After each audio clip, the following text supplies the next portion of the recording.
Horrifyingly common in the US have claimed yet another Indian life. Ravi Teja, a native of Hyderabad, has been shot dead. Ravi had moved to the United States of America in 2022 with dreams of a better life. After spending nearly 2 years in the US studying, he was looking for a job. The circumstances of his shooting are still under investigation, but his death marks another grim statistic for the Indian diaspora. In November 2024, Sai Teja, a student again from Telangana, had lost his life in a fatal shooting at a gas station near Chicago, where he worked part-time to support his studies. Then in April 2024, Muhammad Abdul Arfat was found dead in Ohio after being missing for almost entirely a month. Then another incident happened again in Cleveland. The same month, it saw Uma Satya meeting a mysterious end. Then in March 2024, you had Amarnath Ghosh, a classical dancer from Kolkata, who was shot and killed in Missouri. Meanwhile, Pachori Abhijit, an engineering student, was found dead in an abandoned car near Boston, further adding to the growing list of tragedies in the US. Robinder Sachdev is founder, president of Imagindia Institute. He's joining us on the broadcast. Mr. Sachdev, I don't know how many times we've had this conversation.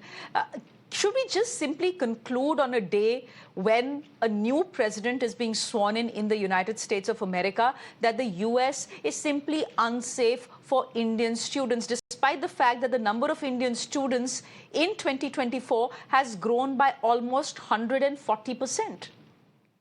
Thank you so much, Shreya. No, certainly, yes, there are mixed data out there, so to say. One, yeah, it is unsafe looking at the number for Indians that we are getting to know. But on the other hand, the overall crime figures in America have been going down, especially violent crime, as per FBI statistics. But on the other hand, the entire Trump campaign was based upon crime and, law and order, that our cities are facing high levels of crime. So what is the truth? On the one hand, the statistics say that crime is going down. On the other hand, Trump claims that crime is at an all-time high. The key, I think, one is that for us to look at it, the US authorities, agencies, be it the FBI, whatever, they do not maintain statistics as to the origin of the country of a foreign citizen who's killed in America. They keep statistics in terms of, okay, how many people have been killed, you have those numbers, but you don't have any numbers that how many out of, let's say, total 1,000 or 100 people killed in violent crimes in America, how many of them were non-Americans or citizens of another country? And then, okay, how many were maybe of Indian origin or of Chinese origin?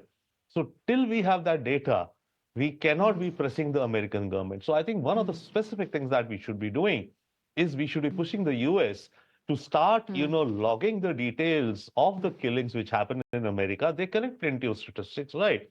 Of those statistics, it should also be that if someone is killed in the US, which country he or she belongs to.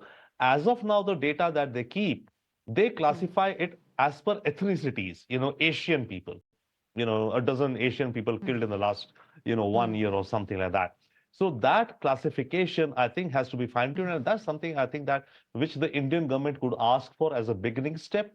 And then over the years, as the statistics reflect what is reality happening, then we can press down on the US. That's one way to approach this situation. Okay. But, while we are talking about gun shootings, and this one remains a mystery because he was shot at a gun station, the fact is that Mr. Trump does have a disastrous record as far as, gun controls are concerned. It's a problem in the United States of America. Now, one of his plans is that you will protect an American's right to own a gun, but you will also address national security issues. And how does he plan to do that? He plans to do that by having an armed guard or a couple of armed guards stationed in every school. Is that the solution? Because yes, while many of the shootings happen inside and within schools and universities, there are many like Ravi Tejas that happen outside at gas stations as well. Oh, totally. So in addition to the guns, there's a dangerous cocktail brewing, and especially with the return of Trump. Said or unsaid, racism is going to be back, will grow, right? And in the previous section, we were talking to Ambassador about the issue with H1, and she was saying that, the MAGA people, they don't want people to come foreign people to come and take over their jobs. It's not only that. The MAGA people, they have something they call as the Great Replacement Theory. According to that, no immigrant should be welcome in India because any immigrants who are coming in are looking to take over America. It's not only those who are in high-paying jobs. So that that school, that section of radical MAGA, and overall, the image of the outsider, that we do not want outsiders in the country, coupled with the freewheeling, gun culture, will be a sad, bad cocktail in the years ahead, unfortunately. Is this a racist attack? We don't know. Investigations currently underway. But Teja's parents are saying he had gone to America with a dream. He's come back a dead body. Rabinder, we'll leave it there for the moment. Thank you very much for joining us. Ladies and gentlemen, on that note, I'm slipping into a quick break on the show. News and updates continue right here. Do stay with us.